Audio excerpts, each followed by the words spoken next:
Good afternoon, and welcome to the inaugural Center Stage Seminar Series event. My name is Tiffany Willoughby, Education Programs and Outreach Manager in the Office of Research at the University of Texas at Dallas. I will be your host. Joining me today is Dr. Sandra Bond Chapman.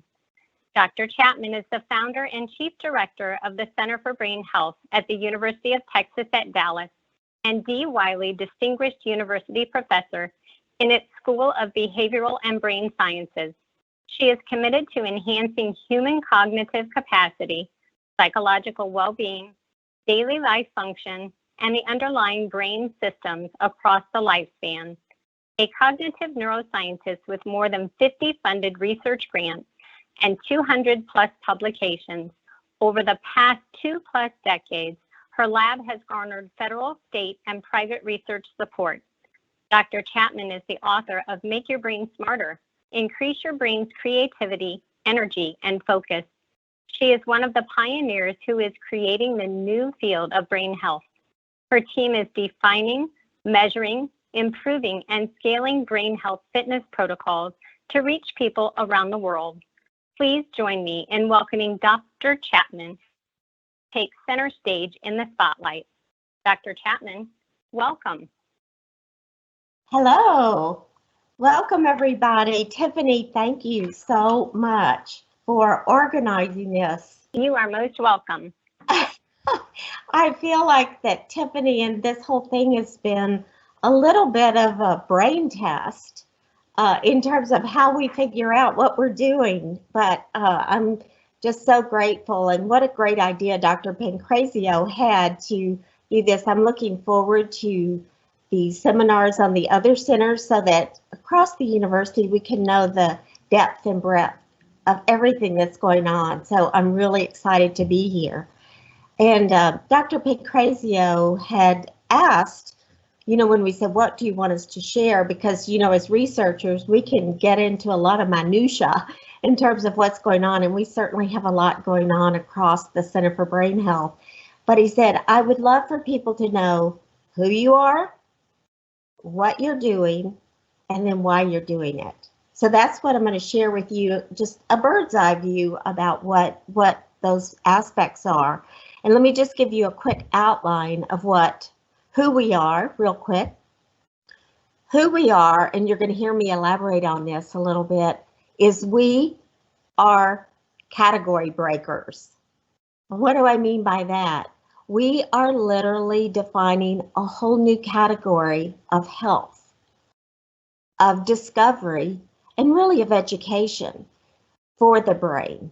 So it's a whole new category. So you're going to hear how we are category breakers. That's who we are. And then I'm going to talk about what we are doing.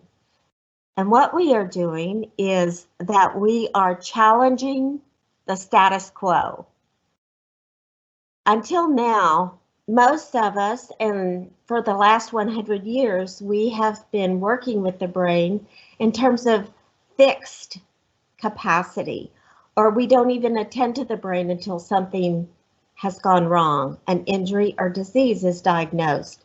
So what we're doing at the Center for Brain Health is literally turning this notion on its head to show that there is so much that you can do, regardless of where you start, to make your brain stronger, longer, and work faster. Who doesn't want that? And that's what we're doing. And then why? And I love this word. Dan Krosik, who's probably in the audience right now, said we need to start using future-proofing. And if you think about it, our mind is the greatest asset that we have. And I think this coronavirus in particular has made us realize how much more nimble we need to be to change and things that are doing that. What better way to do that than to build your brain health? So the reason we're doing this is we are future-proofing humanity so that they continue to thrive wherever they are. So with that, let me start with who we are. And I'm going to pull my slides up. Just a minute. So you can see who we are the Center for Brain Health, and these are our entities that I'm going to be sharing with you. So the Center for Brain Health, which is this building right here, and if you haven't been to see us, I hope that as soon as we all get back together that you will come and join us. The Center for Brain Health was something that I started in 1999, and it was I had this dream that I saw so many people who were reaching much further capacity than what I had learned in my studies. And I thought, why aren't we focusing on the brain and health? So I began to talk to my dean, who was Bert Moore at the time. Bob Stillman was tremendously helpful as I began to create the vision for what this would become. And it was Dr. Hobson Wildenthal who came up with the name Center for Brain Health, which I love because brain health is exactly what we do. And it is our marketing message because who doesn't want greater brain health? The concept of brain health in 1999, when we first started the center, was so new that we got a trademark on it.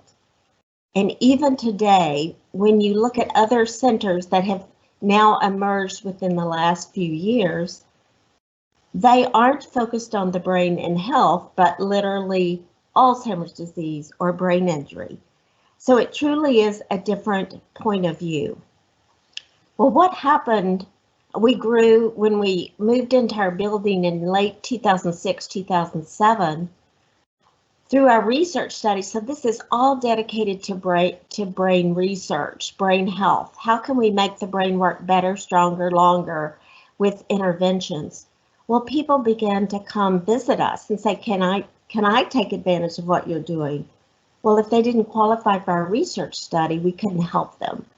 So then we developed this deep mission that we wanted to then open the Brain Performance Institute, where people everywhere from all walks of life, whether they were students or corporations or people in the community from around the world, could come to take advantage of what was going on. And what was exciting for me as a scientist, when we went down to Austin with Dr. David Daniel, who was the president of the University of Texas at Dallas at that time, to be with the regents to get approval. And we got to sit in on the vote, which was very exciting.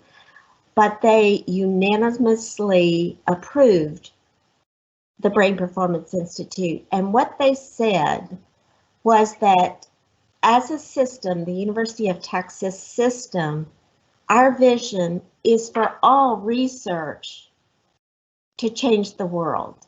And the only way for research to change the world is that it is immediately translated to help the largest number of people. So we applaud you in what you're doing. This is exactly what we want. We love that you're doing more papers and more research grants, but if it stays on a shelf or for more grants and doesn't get translated to help people, what good is it? So that was a very high point for us. And this opened about 3 years ago in 2017.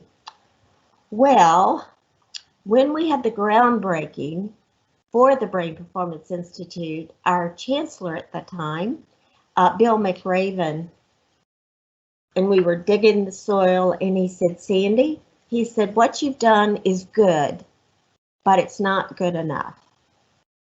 He said, I want you to think bigger and bolder. Because as I've worked with the military, he was the admiral who got Osama bin Laden and was head of all special operation forces. He said, what you've done with the military, what you've done with education, and as I see across different institutions, what you're doing for brain health is very unique. I want you to do something bigger that brings together expertise from around the state and around the world, so that people say, what do Texans think and do about brain health? So I went, oh, geez, here we go. So I began to pull in the experts, and what developed from that point was the Brain Health Project. And you're going to hear more about that later in terms of who we are. So we have grown from 1999, we started with a team of 22, to now we have over 150 researchers, clinicians, and collaborators that are part of this. The fourth entity that we developed was the University of Texas at Dallas BrainHealth Imaging Center. And I hope Dr. Bart Ritma, who's the director, is on this, because we wanted the whole research community across the campus to have access to the latest in brain imaging technology and techniques that we're doing. So this gives you a good picture of who we are. And if you were to see our team, I think you could see our happy faces. It's hard to get everyone together, but this is us in front of the Brain Performance Institute, waving at you to say, hey, come down and see us. But we also have a lot of research going on at the different labs. Dr. Philby's lab is looking at the reward system and how that's affected by different rewards such as marijuana. And what's the good side of marijuana? How does it affect sleep? How does it affect people's stress points? What does it do in terms of the developing brain? What might it do for driving, motor impairment? So she's really driving how we bring brain health in this reward system to understand, and how it crosses all sorts of things related to that. Dr. Dan Krozik's lab, who's just growing, and he's trained so many students, but he is one of these genius minds on reasoning. I think he's done two major books, one a textbook and one on decision making. He looks at analogical reasoning, but also algorithmic reasoning and the reasoning of decision making. He's looking at some of the brain potentiators, as well as easier ways to measure these decision making in functional real life. And then Dr. Ritma's lab, just to let you know some of what we're doing, Dr. Ritma is leading the country and probably the world looking at really newer markers of cerebrovascular reactivity and neural efficiency. Because when you say, I want my brain to be neurally efficient, that's pretty exciting, but how do you measure that? Well, ask Dr. Bart Ritma, because he's leading that. And at the Imaging Center, these are some of the things that we're going to be able to answer. In addition to that, we have other teams, the Middle School Brain Years team, and I know some of them are likely on this meeting right here. They have reached over 80,000 middle schoolers, and you're going to hear a little bit about what that research has been. This is Steve White, who is the executive director of the Brain Performance Institute that's leading with corporations. And I think Diane McNulty may be on the call. We're really wanting to partner with the business school, with EPS in terms of public policy, as well as with emerging communication as we get the message out for the Brain Performance Institute. Here you see our communications team. How are we going to change the messaging, our IT team, and then using virtual reality to change how we develop empathy, social relations. So this whole team is getting international representation. So that's who we are. I think you can see that we are category breakers, and that we hope each of you would want to come see what's going on so that you could see, I wonder how healthy my brain is, and to challenge you and us to make it healthier. So I'm going to pause for a moment and just see if there's some questions from you about who we are. Thank you, Dr. Chapman. We do have a few questions from the attendees. The first question is, I am interested in knowing more about the programs the Center for Brain Health has for our veterans and first responders. Great. Yes, that's one of our big focus areas. We've reached over 5,000. And so if you reach out to anyone, just call the main number and say that you would like to know about that.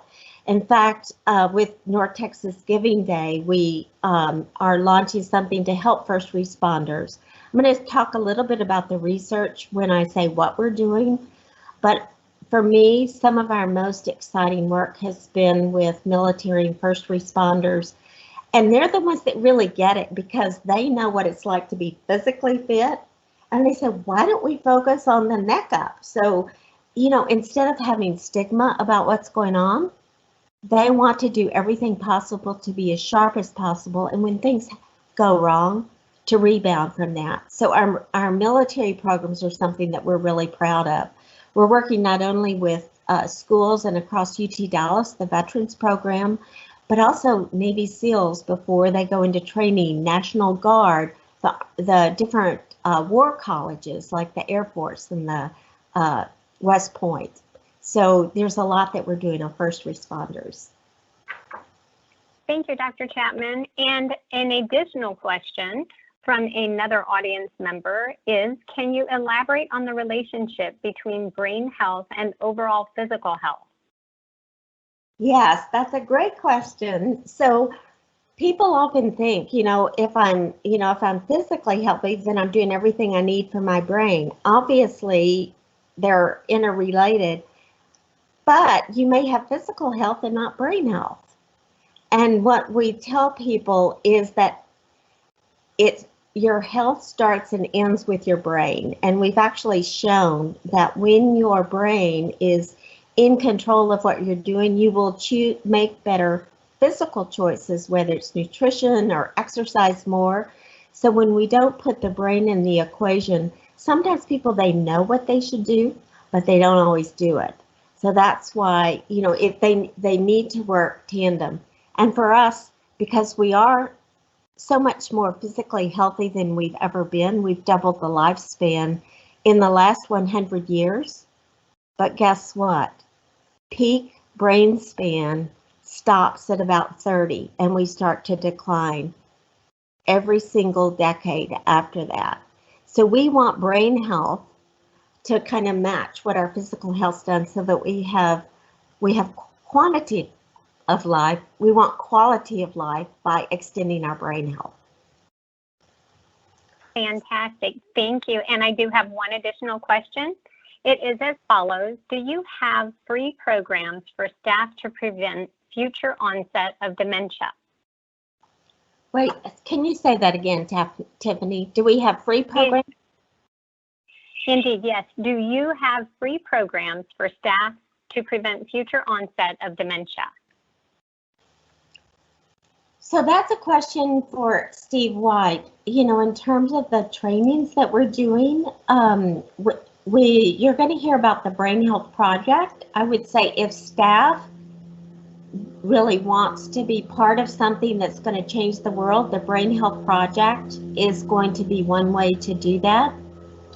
We're working with one of our scientists that you'll hear about, Dr. Henry Manka and Mike Merzenich, have shown that doing cognitive training, and theirs in particular, looks like it could reduce dementia by 30 to 40% 10 years later versus people who did not engage in the cognitive training. So we now know that when you make better health choices, the way you eat, the way you exercise, but cognitive training and sleep may be some of the ways to prevent it. So yes, stay tuned, and if I were you, I'd look for the Brain Health Project and see how you might participate in that to take advantage of the programs, because that's exactly what we want to test, is from one year to the next, how strong can your brain be, and how effective can you push off Alzheimer's if indeed you're at risk for it. So thank you for those questions. So I'm going to move on so that we can talk about who. Is that okay, Tiffany? Yes, ma'am, that's perfectly fine. Okay. So back to my slides.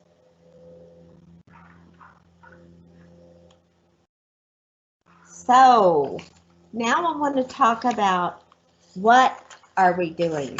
And remember when I said what we're doing is all about really that we are challenging status quo. And just like the fitness revolution in the 60s and 70s, people didn't know that exercise was good for you. There was a long-term research study that was called the Framingham study that changed everything. So that and I think Gary may be on this call, who worked for the American Heart Association and talked about the 7 habits of healthy heart. Well, guess what? No matter, oops, I went too far. Just a minute, let me go back. No matter what walk of life you're in, you know what to do for your heart. That's what we want to do for brain health. So we are challenging the status quo instead of only focusing on the brain when something goes wrong in injury and disease. We want people to realize that regardless of how young you are or old you are, there is something that you can do in this new frontier. Much like the Framingham study changed everything we know. And guess what? The Framingham study started in 1948, and they followed people to learn what it was. Well, now because of technology, we can make faster gains quicker.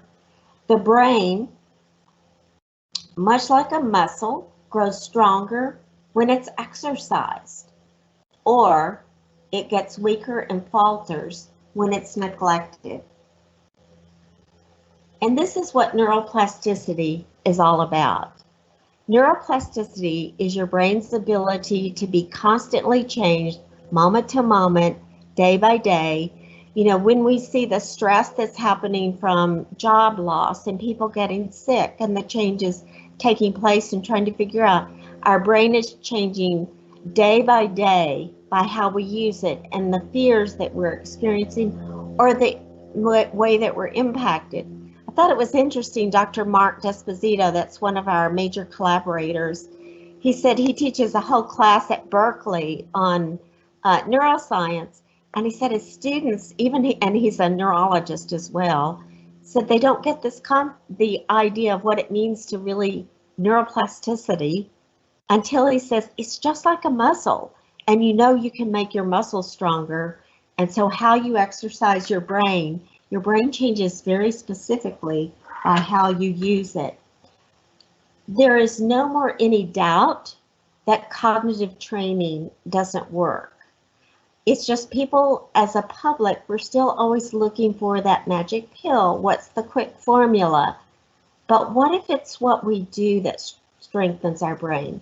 There are over 600 randomized trials, and not just by us, but by people all over the world, showing this science of neuroplasticity and that cognitive training can build brain health. Now, all things are not all equal. What type of things you do with your brain really matter, because some of the training may make it worse and some may make it better. So it's important to look at the science, and that's what we wanted to do with who we are, to challenge the status quo, to change things. So the time really is now for me, because we're living so long, that we know that there's 600 trials. It's like having a vaccine for the coronavirus and waiting 2 decades or 1 more year. The time is now for us to begin to do that. And think about this. The University of Texas at Dallas is really one of the leaders now in the country in terms of directing this. So what are we doing to challenge the status quo? We are defining what is brain health. You know, we have been using an outdated definition of brain health for really 100 years. We've been measuring it in the old way. Most of the measures that were developed to define brain health, to detect impairment, not to define the upward potential of the human brain, or to take into account this amazing neuroplasticity that we've known about for the last 2 decades. So we are defining brain health in a whole new way that can take us into the 21st century. In addition to that, it's one thing to define it, and I could tell you what it means, but if we can't measure it, then what good is it?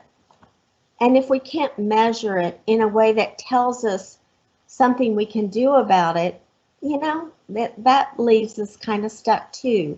So what we're doing at the Center for Brain Health is not only defining it, but that there's measures and there's individual things that people can do.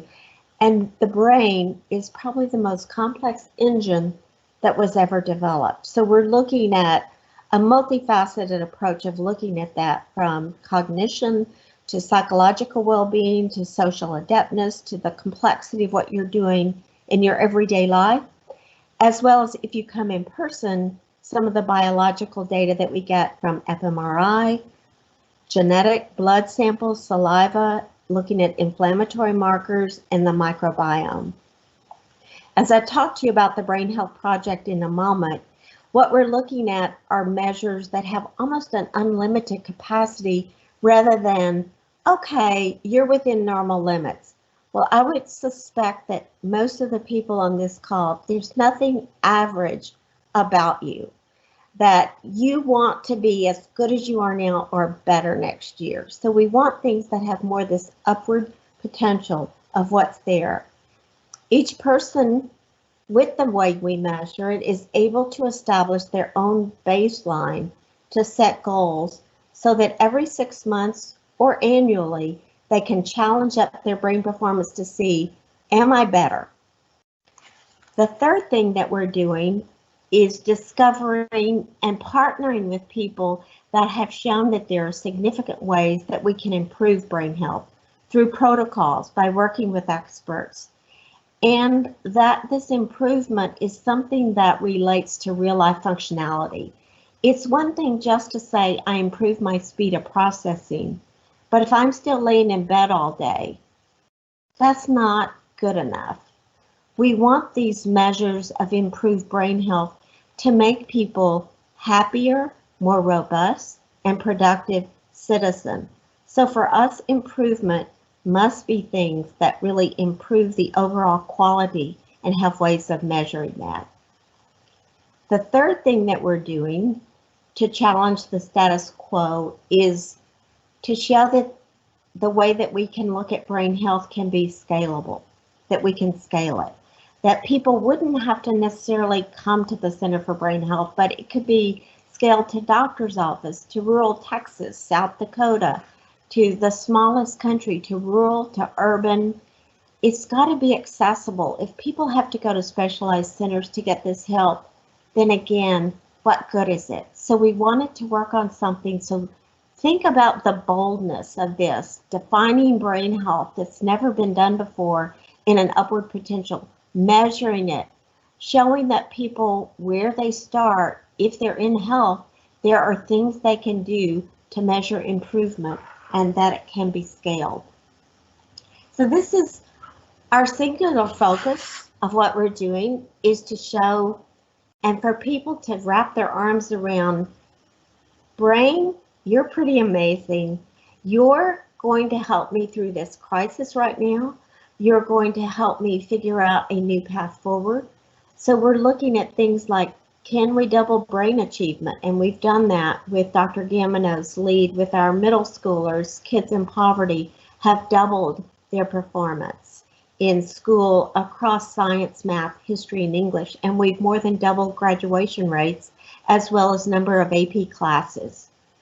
Think about doubling the potential of achievement. We also want to know, can you, if you strengthen and build resilience, what happens? And this is a lot, someone asked the question about our military, first responders. We think about our medical personnel right now that are being exposed to some pretty horrific things because of this coronavirus. Can we help inoculate people against the stressors of day in and day out, the trauma, or that they rebound so that the brain can use these? And Dr. Ian Robertson, that's one of our collaborators, have shown that we can help people use stress to optimize their performance. And the third area is we want to extend our peak brain span, which I told you is about age 30, to match our lifespan, which is 83. Wouldn't it be nice to have our best brain years ahead of us instead of in the past? And that's what the science is already showing is possible, but we've got to do something about it. So it is a new frontier that we're embarking on. So category breakers, challenging the status quo, despite the torrent of information that's facing us. we are now launching, and this is what Chancellor McRaven, Bill McRaven, what took about 2 years that we began to work on at the Center for Brain Health, bringing in different people from around the country and really around the world. What would something that's bolder than what we're doing with the Center for Brain Health and the Brain Performance Institute, where people would say, I want to be part of that. And I have to tell you, I'm going to share with you our team. These are the co-leaders, and I'm going to tell you a little bit about Dr. Jeff Ling in a minute. But he is the one, when I first brought him down, that I said, and I was talking to Chancellor Admiral McRaven, I said, I don't know if we can lead it out of Texas because, you know, East Coasters are pretty snobby, as well as West Coasters. They think everything great that's innovative comes out of Boston or Harvard or MIT or Berkeley or Stanford. I think maybe we need to just say it's a virtual center rather than led by UT Dallas. Dr. Jeff Ling, that's from Hopkins and was head of DARPA, said, Sandy Chapman, shame on you. He said, Texans think big. He said, you say we're going to go big or go home. It has to be led by the University of Texas at Dallas because you all have been doing this for 2 decades and no one has been leading brain health. So you put your footprint down and you say it's going to be led. And I think what's been one of the most exciting things for me that we've been able to build this team of collaborators.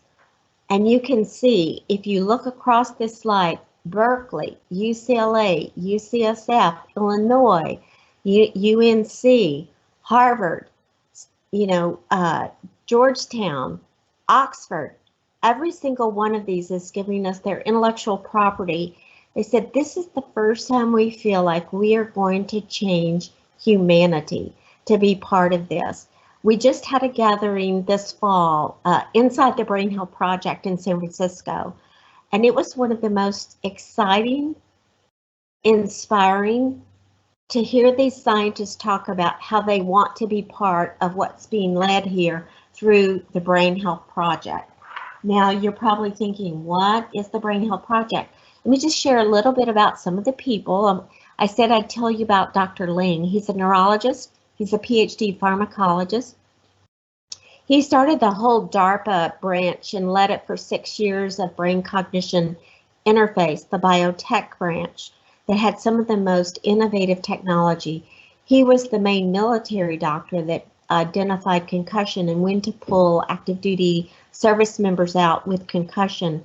He also is the only neurologist on both the NFL and the NFL player side. So he said, when I first started bringing him down to brainstorm and we met with McRaven and different doctors, after about 6 months, he said, Sandy, I want to be part of this and help you lead this. And I said, right, Jeff, you're not, there's no way. And he said, you don't understand. He said, my mom was involved in the space flight that went to the moon. But what we're going to do together through this Brain Health Project isn't going to the moon. It's bigger than that. It's going to change humanity. Why wouldn't I want to dedicate my life to that? So he is a voice and a force that you have to meet to be part of this. Dr. Ian Robertson from Trinity College he's almost my European soulmate that's thought about top-down processing, executive function, how to use stress, whether you're in health or have some type of stress-related disorder or brain injury that's defining it. And he is a co-leader on another initiative called the BrainHealth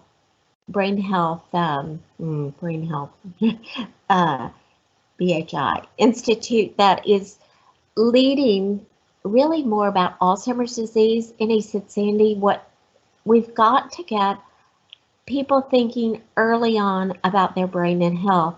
Dr. Mark Desposito, I've been working with for 15 years, trying to get him to come to UT Dallas and got close once. He's probably one of the top neurologists, neuroscientists, started the field of cognitive neuroscience with Gazzaniga and has expanded it. He said, Sandy, I won't leave Berkeley, but I will come more than Jeff Ling because as neurologists, we kind of suck. we don't really think about the brain until something goes wrong. And I want to be part of this movement, and I will do everything. So he's helping with some of his brain imaging measures to look at modularity to predict who's going to respond. He's helping us be connected to different teams that are measuring speed of processing. And he's challenged us to make sure that we don't go back to the old ways of measuring brain that have been used as we're looking at Alzheimer's disease and looking at intellectual capacity in schools, to change that to be in the 21st century of looking forward. Mike Merzenich is just one of the most incredible, and we think he should win the Nobel Prize. And some of you on this call know Mike Kilgard. If he's not on the call, he's probably, we think he should win the Nobel Prize because he's pushed neuroplasticity to new levels. But he said, Sandy, this is the first time I feel like my work is going to impact humanity. I'm all in. Until we get brain health part of everyday conversation, we're not there, and we need to do it together. So that's what it's all about. So what is this Brain Health Project? Let me tell you. We are going to enroll, when someone asks, can we as staff take advantage of this? We'd love to enroll students. We're enrolling 120,000 people. Right now, we just launched what we called Operation Rhino as soon as we shut down with the coronavirus. I hope I'm not running out of time, Tiffany. No, I'm good. We had to quickly shift, and we're testing the platform. We wanted to see how our platform would work. In 3 weeks, we wanted to at least roll 100 people. We thought it would be hard to get there. We had to shut it down. We had 200 people in 3 weeks. So in 3 months, we're going to see Operation Rhino. How much did people change from ages 20 to 80? The Brain Health Project, we're enrolling people from ages 10 to 100. We're going to enroll 120,000, starting 12,000 every year this January, and they will each enroll to be followed for a minimum of 10 years. This is not a study just to see what happens, but they need to say, yes, I want to train. Yes, I want to take advantage of offering. We want to see what is the potential of the human brain. We're going to be able to answer some of the most important questions related to how far, how fit can the human brain go across different socioeconomic, gender, countries. We're looking at individual assessments. We have real life coaching through Zoom, and boy, are we learning Zoom through this remote time right now. And I think with this Operation Rhino, one of the things that we're learning is people are saying, this is the first time that I've learned things about my brain that I can do, and embracing it, because to be quite honest with you, most people have a lot of stigma about their brain because it's always been, oh, what's wrong with my brain? And we're going to change all of that. And it's going to be a massive discovery engine. This is going to be an open platform where scientists can have access to the data with some type of vetted entity. We don't want all of this data collection from genetics to imaging to long-term to not be able to ask questions that we didn't even know possible. And I'm just real quickly, these are some of the things that we measure. And if you were to do your brain health index, you would get your own wheel to show where you are in terms of cognitive function, real life complexity, what's your mindset, responsibilities, exercise, nutrition. We're looking at wearables. We're looking at overall well-being, quality of life, resilience, and social ability, which is really important for us. We already know that cognitive training from our own science works, but we're able to take advantage of other people. As I mentioned to you earlier, the work led by Dr. Jackie Gamoneau, that we now worked with over 80,000 and train. We're now doing train the teacher model, so that teachers are training the way that students are learning to be innovative thinker rather than fact regurgitators. And I've already told you that we've improved their performance by 50%. Schools that were not even reaching basic levels are now reaching commended levels. We've shown that in healthy adults, 50 and older, when we compared exercise versus cognitive training, that older adults can improve their innovative thinking. Most of the work in innovative thinking, which is what our brain really loves to do, is to create new ways, solve new problems. But most of the research and push on innovative thinking stops in elementary school. Well, that's a shame because innovative thinking is one of the great drivers of making your brain stronger. We've also shown, and this is through Dr. Monka's work, that it can reduce not our training, but their training, brain HQ, by 30% 10 years later. In people who have brain injury that are a while years post injury, that still have some very mild residual, that we've been able to improve their depressive symptoms by 60%, not with medication, but by teaching them strategies of how do you engage your brain to be a more productive individual. And we've also shown that they can reduce their stress symptoms by 43%. Oh, so I think you can see what we are challenging the status quo. We need a landmark study. We are launching that. We really didn't need a study as large as 120,000 people, but we want this to reach the furthest ends of the world, and the University of Texas at Dallas is going to lead in that. We need everybody helping us with this, because this is going to involve convergence of disciplines, not just people from the School of Behavioral and Brain Science. That's why I want to work with the business school, with big data analytics, some of the people in our mathematics and EPS and public policy, as well as looking at sort of their big data analysis and how can we change things, as well as ATAC, who are looking at ways, how do we communicate information to get people to be nudged and change their behavior, and all the other schools. So UT Dallas is really kind of primed to be one of the main instigators of this. Our outreach, we want to be able to reach people. We've said a minimum of 120,000. We want this to reach really the far ends of the world, so hundreds of millions of people. It's got to be a platform that's accessible and takes advantage of the latest technology, so we'll be constantly improving that, from our cell phones to our iPads to our technology and the science. It's going to be coming so rapidly, the potentiators, the wearables. McRaven, when he stepped down as chancellor, I said, Admiral McRaven, you challenged me to do something bold, and then you leave me as chancellor, so you have to be our national spokesperson. So now he and Georgianne, his wife, have become our national spokesperson. And he said, it's with the drive that this science is going to change the way every single person looks at their brain.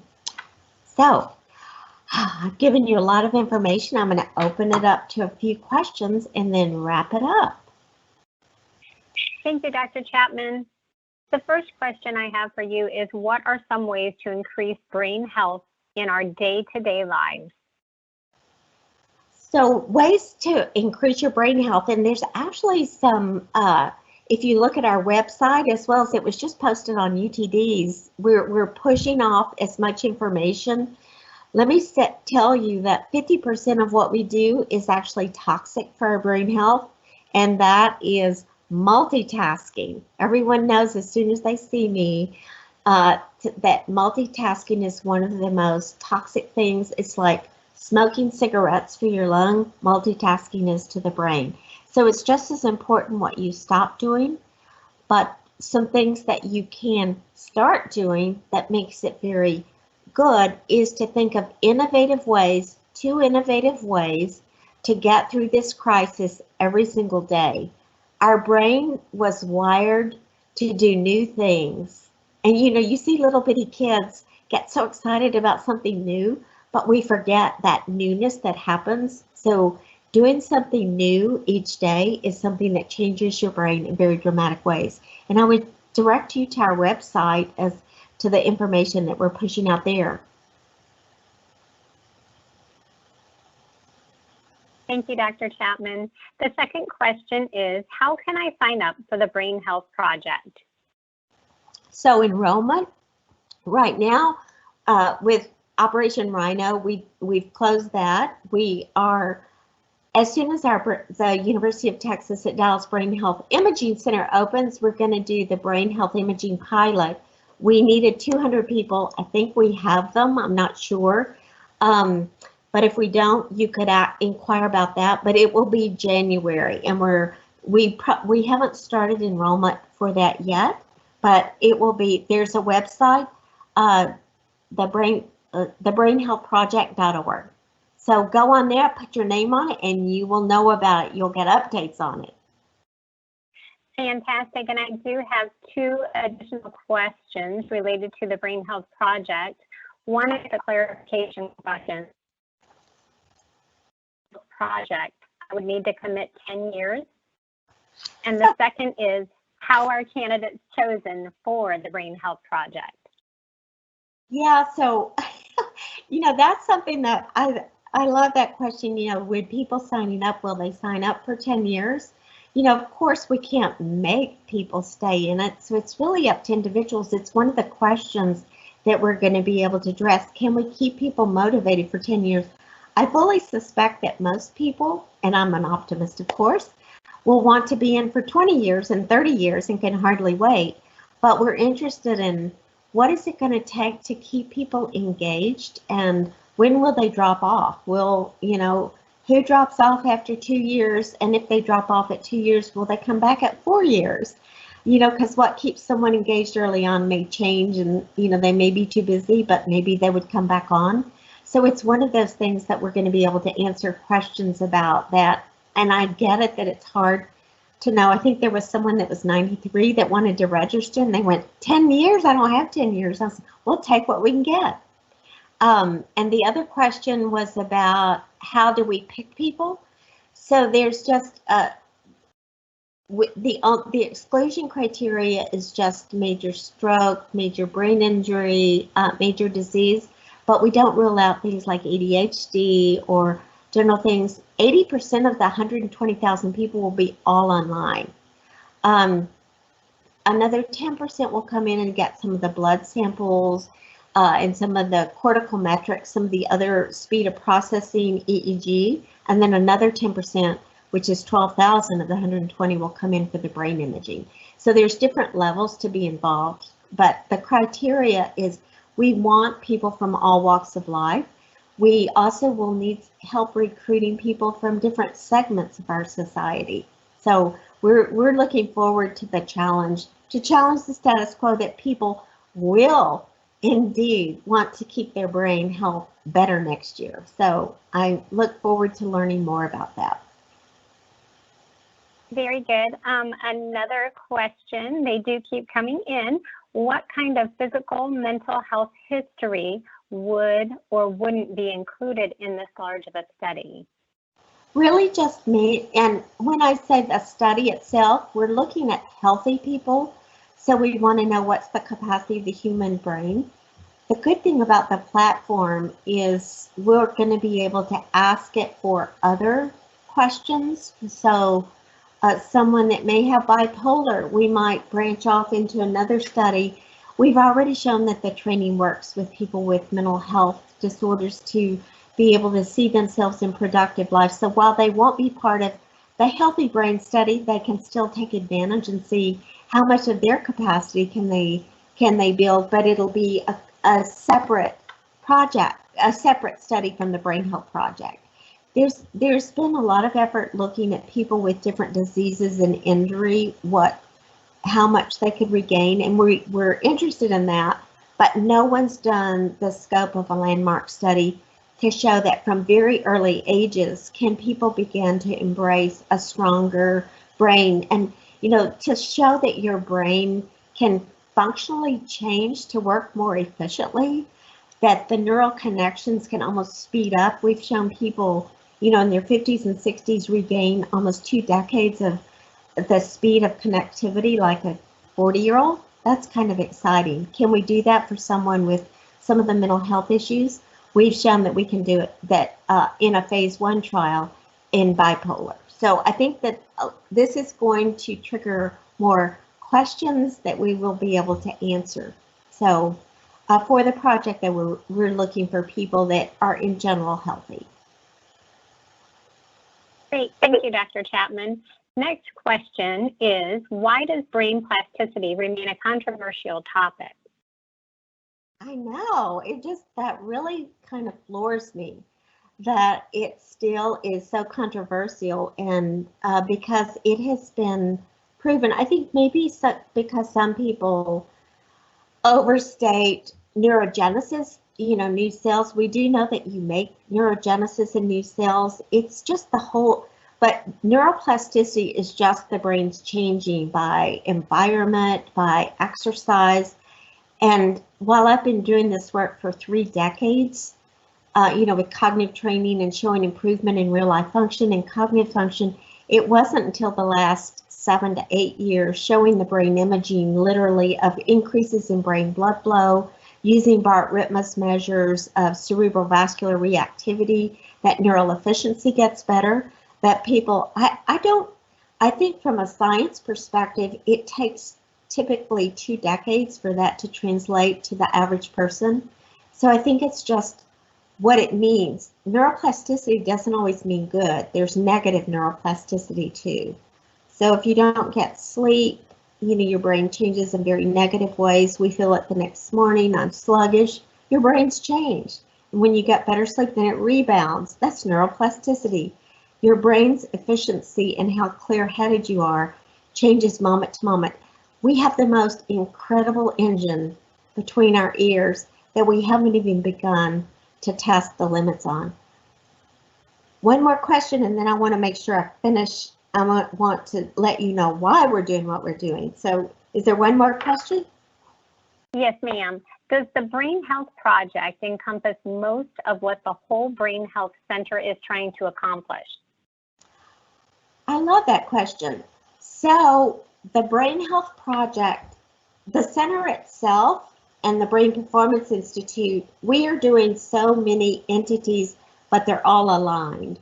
So all of the research, so there's probably 50 different research projects going on at the Center for Brain Health from the different labs that I began to show you, from marijuana, but we're always pushing people to think about, and they're actually pushing us, what kind of questions can we answer for our research? When does addiction start? How can the reward system, how can we start to detect it so we can do things sooner? So we're trying to align all these. And Steve White, with his work at the Brain Performance Institute, we know that education, everyone knows that your brain's built through education, but we don't realize that for most of our life, our brain is built in our workplaces. So, and he's trying to get corporations to think, what would a brain healthy workplace? So through the Brain Performance Institute, asking questions like that. So it's almost like the Brain Health Project is the mothership that brings it all together, that we want people, and Bart's questions in multiple sclerosis. How can we help people with multiple sclerosis keep pushing for brain health and measurements so that when new drugs develop, that we know when the brain's getting better? Because most of what we've done for the brain is look at worsening of disease. So that was the perfect question. I feel like I've been preparing my whole life for the Brain Health Project, and it kind of came the Center for Brain Health and then the Brain Performance Institute and the Imaging Center, but now it's like everything has come together, so they're working in the most synergistic way. And while we're looking to partner with a lot of different people around the world that are moving pretty rapidly, and how do you nudge people's behaviors? So I think I just have 5 more minutes. I want to just say why we're doing what we're doing. You hold this most precious asset in the palm of your hands. Future proofing. So remember, I said who we are is we're category breakers. What are we doing? We're challenging the status quo, and the way we've looked at our brain for the last 100 years, we're no longer accepting. And the third thing, why we're doing it, we are future-proofing individuals. So to help them maneuver and manage a future that yet exists, that's constantly changing, facts are overturned, and everything is new. Our brain is the only engine that can deal with this chaotic change and face that. And what way have we been tested, just with this last 2 months, 3 months that's been going on? And so future proofing, think about that. The University of Texas at Dallas and some of the work we're doing with partners around the world is going to help us solve the complexity of climate change and finding the vaccine for this virus. What do you think does that? It is the power of the human brain, and it can only be done through convergence where fields no longer work in silos. So I started to say this earlier and I didn't finish it. Dr. Susan Hockfield, it was president of MIT, and then she was also president of the American Association for the Advancement of Science. She's coming, she was to come, right, March, when all of this happened and we had to shut down this April. But she's developed this whole idea about the complexity of problems will only be solved when disparate disciplines like biology, business, technology, engineering, emerging technology, genetics, brain science come together to do this. So that's what the project brings, convergence together so that we can solve that. And the reason it's important, and McRaven, I think this is interesting, McRaven said, someone asked him, and several times they've asked him, what do you think is the number one threat to our defense? And he said, for me, it's what keeps me awake at night is K through 12 education. As I've looked at military and our country, it's the education that's falling behind. And so education, and here is a slide that just talks about that. We're falling dramatically behind. So we've got to future-proof people and prepare them to see what they can learn. The United States is 17th in technology development. Our students are falling behind. Think about this. The US ranks 30th in math, 19th in science of 35 countries. That's not acceptable. Dr. Gamino and her group of 80,000, we want to reach every single person. We know that the future work skills demands, if the brain is built, whether you're on campus at UTD and working or in the environment, the job skills that are needed in the next decade is complex problem solving, emotional intelligence, social agility, analytical reasoning. This came about through the World Economic Forum. We've got to challenge the way we're training the brain through our educational system, but also the way that we see it in our corporations, and how can we help work with companies to do that. You've already heard me talk about multitasking. Distractions are costing distractions, doing two things simultaneously. Multitasking is the #1 cost burden for most corporations in loss of time. Stress is costing $300 billion, and it's the #1 economic, just by teaching people how to deal with stress when it's facing us. And we had the question about Alzheimer's disease. It is staggering. The potential is enormous if we can change this. Future-proofing, developing it here, being the engine from the University of Texas at Dallas. Just imagine if we have better understanding of how to improve our brain, where every single individual knows this is what I need to do to face today and tomorrow. Better decision making, improved problem solving, better social agility, more creative thinking. And think about a future with less depression. Depression, anxiety is increasing every single year. We're diagnosing it, treating it more, and it's still increasing. And yet we're showing that there's ways very actively you can reduce that. Protecting against dementia, better learning outcomes of innovative thinking, creating new knowledge for our students, and improved mental well-being. The potential impact, why we're doing it, future-proofing our brain, Physical health, emotional well-being, professional success, educational achievement, it all begins with our brain. Brain, better life, better world. Future-proofing. This is what we're doing at the Center for Brain Health at the University of Texas at Dallas. You've done a fabulous job, and we sure do thank you for your time, talent, and resources, Dr. Chapman. Thank you. Thank you. Thanks everyone for being part of it. Information related to this event and future Office of Research events can be found at research.utdallas.edu. Thank you.